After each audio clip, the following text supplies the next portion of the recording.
This is a guide for the how the Turntables achievement with India, where you have the UK as your puppet, but Churchill is the leader, which means you need to be a democracy, and also they need to be a democracy and have stayed historical, because they can get other democratic leaders that won't give you the achievement. And so we're going to be democratic, and we're going to get Gandhi as our leader. I do set Japan to go on non-historical, with the hopes that it means that the US won't join the Allies, and I won't have to cap them as well. This is how I set the nations. Everything below that I just told them to do whatever. So there probably will be some messing about, because minor nations, they do cause a lot of trouble sometimes. You need autonomy to become free. You can grind it really quick by doing uprisings.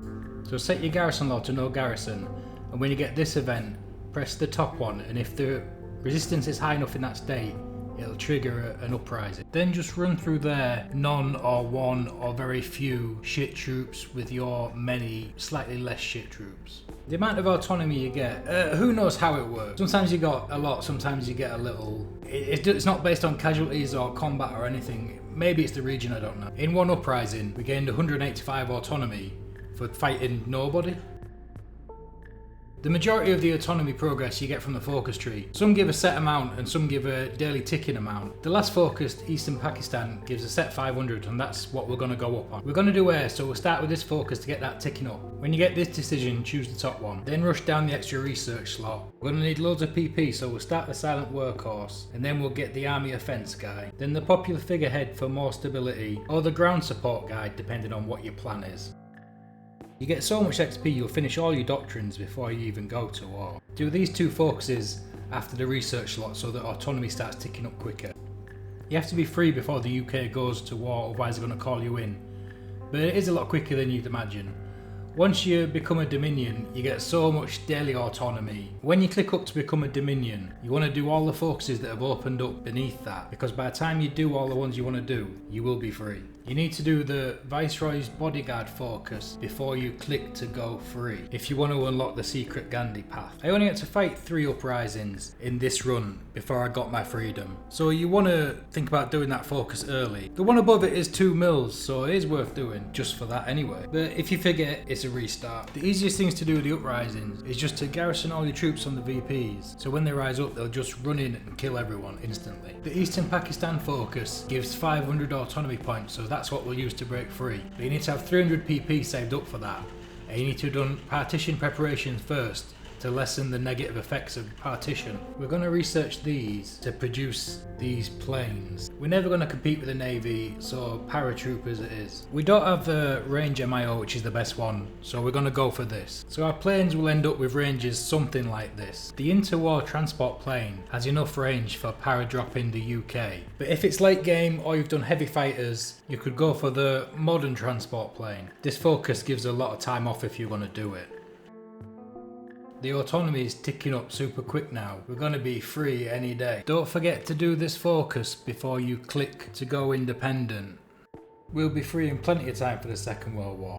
When we don't need to be grinding autonomy anymore, change your garrison to civilian oversight so the uprisings stop and compliance starts gaining. I hope you remember to do Viceroy's Bodyguard, and the division that spawns from it, put it in Delhi and just leave it there. There's tons of mills in this part of the focus tree, and you get points to put in your MIOs, so do these focuses when you get chance. And then these ones to get a load of manpower in. Not that you really need it, and there's no rush. We're free, we're choosing Gandhi. Because of the Viceroy's Bodyguard, there was an assassination attempt which he survived. And now that we're democratic, put the garrison law to local autonomy so that the compliance just gains faster. This partition thing with Pakistan, yeah, just ignore that. This focus gives you war economy if you got over 50% war support, so time it around your wars to reunite India so that it doesn't cancel the focus. Justify on Pakistan and any of the other Indian states, depending on how many there are. You're going to take everyone out in the end. You haven't done this focus yet, so you shouldn't be allowed to justify, but you can justify on anyone, even though world tension's not 100%. After a while you do lose the ability to justify on these nations, so make sure that you did do that thingy focus. The minor Indian nations, they're going to have no troops, so just run through them. Pakistan's got a few,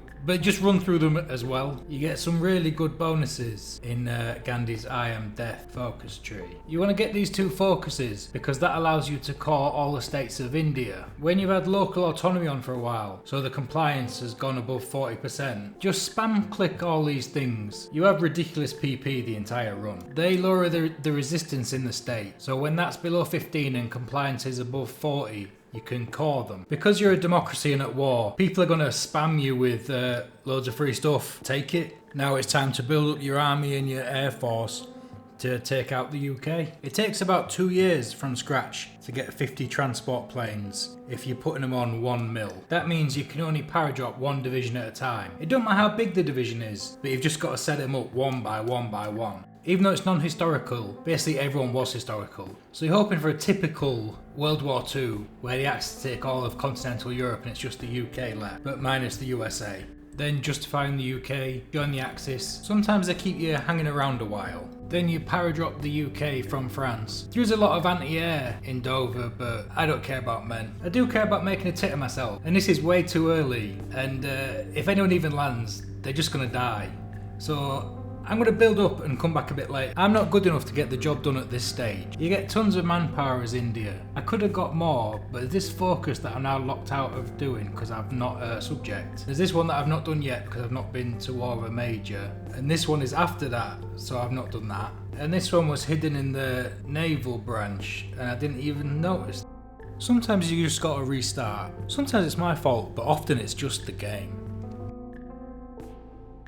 If Japan doesn't go non-historical, then the US is going to join the war, and that's just a massive ball ache, it's so far away. But sometimes just random bullshit things happen that drag countries in and just ruin the fun for everyone. If Japan does go non-historical, often it'll end up at war with China, and because there's no Chinese United Front, they, especially Communist China, will often join the Allies. And having to go and cap China without being able to do a collab government.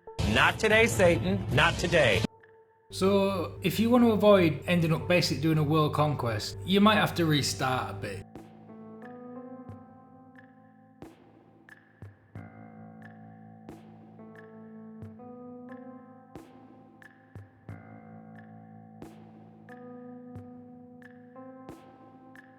A few moments later.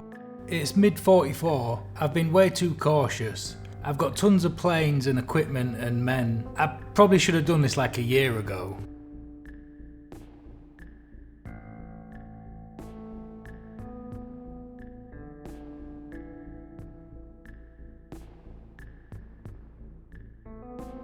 Democracy working pretty damn well, I think.